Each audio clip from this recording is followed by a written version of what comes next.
I hear women talking about, oh, he was abusive. He was terrible. Okay.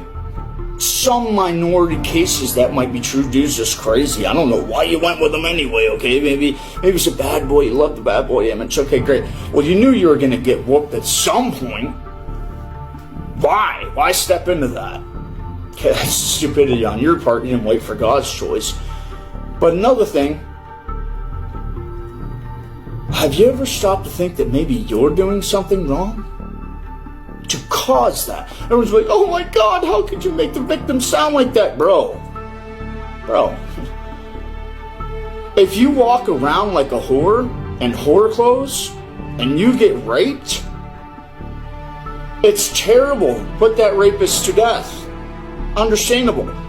But maybe you shouldn't have been walking around in whore clothes to incite the crazy rapist to rape you. Have you ever thought nobody wants to take accountability for their own actions? They want to play the victim, the victim card. There is no victim card. Because if you're doing what's right and proper and he still abuses you, then you have an authentic claim. If you're acting wild, trying to usurp his position as the leader of the household, the head of you, if you're being obstinate, wasting money, if you're dressing like a whore, don't be confused if you incite him into violent acts. Is he wrong for doing the violent acts? Yeah, he is. Are you wrong for inciting him? Yeah, you are. Come on, let's not play a game here. Let's see the reality of it. Let's be woke up and unblinded. Stop playing the victim card. You're the emotional and psychological perpetrator. If he's beating you, he's the physical perpetrator. What caused him to do that? If he's not psychotic, wonder what you were up to in your part that made that situation happen. And the reason why I say that is so many people going around talking about he was abusive. Okay. Do you dress like a proper lady? No. You don't cook, clean, take care of the house, take care of the kids, which is solely your responsibility. As he goes out, leads the family, pays the bills, goes out and gets the meat so that you can cook it. He's a provider and a protector, lays his life on the line, gives up all of his youth to be able to work a job to help you, to take care of you and the kids. Are you doing your position? No, you're not doing that. You don't cook or you don't clean like Cardi B in the new song. I don't cook and I don't clean, but I still got this ring. Well, guess what? It's no wonder why things are messed up for you. That's what it means. The heart of her husband safely trusts her. He can't trust you if you're like 95% good. You understand logically, but then you just make stupid decisions by justifying what you want to happen instead of taking on understanding the husband's leadership role to be able to make decisions that the greatest among you must be servant under all. You are the last place. The husband we're the head, but we're actually under everybody. We're last place. We have to make sure everybody is okay before we take a break, before we sit down. There ain't no woman gonna do that. You might do that with your kids, but you can do that with your husband. He doesn't have time to play games. He just worked a 10-hour shift. He wants to come home. He wants some of you. Get it? He wants to make love. He wants his feet rubbed, and he's got to have his back massaged before he has to go to sleep for the next 5 hours so that he can wake up. He wants something nice to cap off his day. He had a hard-ass day. He comes in, and you have an attitude. Are you submitting? Are you 100% in league with him? No, you're not. Oh, I just don't feel like doing it. Okay, next time you want to use money out of my paycheck to go buy fancy makeup or a nice new purse or dazzling little shoes, sorry, bud, I don't feel like it. Don't get upset if that happens. And it should never get to that point. Do you understand? It should never get to that point to where you're saying those things to each other. You just submit, obey. I don't tell men to submit. Because if a woman is submitting, a man will not be out of line. If she's doing properly everything she needs to be doing, a man will not be out of line to be like, well, I'm just going to act wild. And if he does, and you are not technically married, immediately leave him. Immediately. No justifications. No, oh my God, I love him, I miss him, I miss the sex. Forget it. Because if you get married to him, you are vowed unto death, and you cannot escape that. Get out of there, buddy. Run for your life. And if you're a dude, and you're doing everything a proper husband should do, moving towards marriage and building, you've rebuilt your entire character to be from the playboy to being the proper husband, family man, real straight up and true. Not even looking at girls' pictures on Instagram or anything. You cleaned your entire mind that the only thing that you find sexy and the only woman you desire is your own woman. And when you're making love, you don't fantasize about Beyonce, Rihanna, Cardi B, all these girls famous off TV or supermodel chicks, whatever, the Habib girl. You don't do any of that. The Kardashians, none of it. Your mind has been so purified by you changing your attributes that the only thing that you think about when you're making love to your woman ain't some fantasy of porno or something. It's your actual woman. You don't even have to fantasize in your mind because you're seeing the fantasy right in front of you. I am an example unto all you men, and I'm a teacher unto all you women who are not married. And if you are married, and your dude ain't teaching this stuff, you need to be like, excuse me, husband, you need to go learn this so I can learn it from you. So, but for the widow and the orphan and the single girl, as a pastor, I could take up that position for you. And I can teach you stuff. But if you're already married to a Christian husband, turn this off. I mean, listen to it. Take some advice. But I'm not your husband to teach you a damn thing. Sorry for my language, I'm not. Don't be following me nowhere. Don't go to your husband, even if he's wrong and I'm right, and say, Pastor Morgan told me this, why aren't you doing it? Nope. No. And I'm telling that to your face, hard and stern. No. He is the authority in your life if he's a true Christian. Even if he doesn't know this stuff, you don't tell him, Pastor Morgan says this and you are wrong and he is right. Nope, that's not what you do. Because I am not in an authoritative position to usurp your own husband. You tell him, I heard of a fantastic pastor. I think you'd love it. It might be dry and boring, but he goes the old textbook way. I think it would help you out a lot.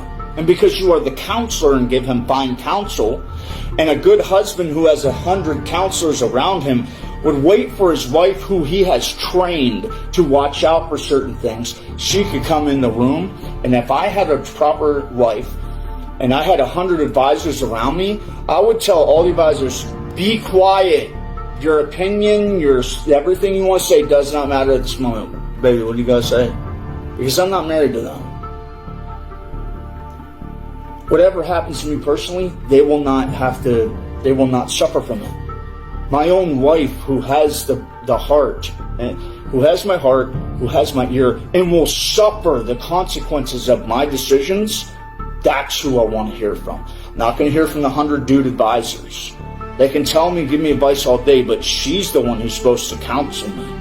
She is my counterpart, my perfect coin, the other side of my coin. She's perfect for me. She's my rib taken out of me, perfected by God, and now I join her back into me with marriage. That's what God created for me. And I'm not whole until I have her say. Not that I go exactly with everything she does, as she's a dictator or something like that, but that I know she's going to suffer. If I do something stupid, cause my own death, she has to be financially responsible for our children, morally responsible to guide them in the place where I should have been. And she's going to have to take on all the debt from my whatever debts I have going. She'll have to pay those in my stead. All these things you have to know, bro. Think about your own life. You have to know this information if you're going to walk properly. If you're going to have a concrete marriage, you can lay down. You know what's amazing is that most people go around and they're like, oh, well, I can totally trust in this thing. I put my hope in this thing. Boil it down. What's really there? Have you ever stopped to think about that? What's really there? If you had to, right? If you really had to, could you say inside your heart, even calculate your own relationship right now? Could you go inside your relationship being fully awake, fully unblinded, fully clearly seeing all the attributes of a husband and a wife, all the attributes and characteristics of a proper, good marriage? Could you go to your boyfriend or your spouse, your girlfriend or your wife, and say, inside your heart, looking at all that they are, and say, I could just lay down. I could lay down because I know I could put my life in your hands. I know that any decision that you would make, it would be the best decision possible. I'm always going to be safe with you. I'm guaranteeing you, almost none of you can say that. I tried to train my woman, who I was going to marry, that's the third video the story is about. I tried to train her for 2.5 years. And after 2.5 years of diligently suffering hell to train her, I still couldn't say that. There's only one person I can say that, or two people actually. The Lord Jesus Christ. I can just lay down, bro. I don't have to do nothing. You guys, just fall at his feet and just take a break. Because I know that he will always have my back. And I know he makes the best decisions possible. The only one that I would trust other than that, who is a rational human being, is my son, Hallelujah. He's the only one, out of every person I've ever met, any person I've ever known, and out of all my children, that I would lay down at his feet, even though he's still a small boy. And I would say, right now in my heart, I can definitely say, I would just lay it down at his feet. I could rest. I know he would make the best decisions for me, even though he's a little kid. All throughout the rest of my life, I would still say the same thing. He's the only one I would ever trust, even beyond all my other children. If you don't have that, diligently seek it. And the way to diligently seek it is to always be questioning. Not questioning the validity of the Holy Bible, but questioning the validity of your own character, nature, your own thinking processes, your own mentality, your own way of acting, to conform it unto what's found in here. Change yourself to be what's blueprinted in here. You want your dream wife, your dream husband, but you're not building up the character that you need to be, that you would be attracted to them. It's not like, damn, bro, she's fine. I can't wait to hook up with her. No, buddy. Have you looked in the mirror? Are you fine? Are you a dime? Is your character that you're an upstanding moral man that could protect her, that could provide for her? You're not those things, bro. And you know you're not. Look in the mirror. You're chubby. Look in the mirror. You're broke. Look in the mirror. You're a degenerate, bro, in your moral character. Just look at it. Just be real with yourself. It's not that you want the perfect spouse. That's not what it's all about. Are you the perfect spouse? Because I contemplate everything, bro. How can I be better? How can I be amazing, bro? So when she sees me, she's horned up and she's ready to follow me. Dude, she's so in love with me, bro. She denies 100 guys for me. Dudes that are more handsome than me, she's like, nah, bro, you're garbage. I've literally seen her do it when she thought I wasn't even looking. When she thought I didn't even know about it. You know why? Not just because I'm like, I'm just like, I didn't say that. It's not just that. It's that my character. Baby, I got your back. You want to help start a little business of your own? Baby, I got you. I'll support everything about you. You want to be a classic housewife where I pay for everything, I pick up the bill, I open the door for you, I make your life secure? Baby, I got you. You want to start your own, you want to go back to school? You want to do some schooling so that you can learn how to have a trade? Baby, I got you. I'm your husband. Listen to what I'm saying. Obey me, follow me, hold my hand, I'll lead you the whole way, I'll make you safe, I'll make you smarter, I'll make you rich. Yes, Daddy, I'll follow you. You're my king. That's what I got, bro. No, almost nobody else can say that. Wanna know why? I learned it all from God. I'm following what the Holy Bible says. I'm actually implementing in my life the systems therein within the Holy Bible. I'm really living it, bro. You could have all these amazing things. Your dream spouse in your bed. You can have everything. You can have a dime on your arm that will protect you and keep the sanctity of your marriage straight and secure when you're not even looking, bro. That's what you could have. You could have full trust, full loyalty. Loyalty that they would die before they ever did anything wrong against you. You could have that. Could have that.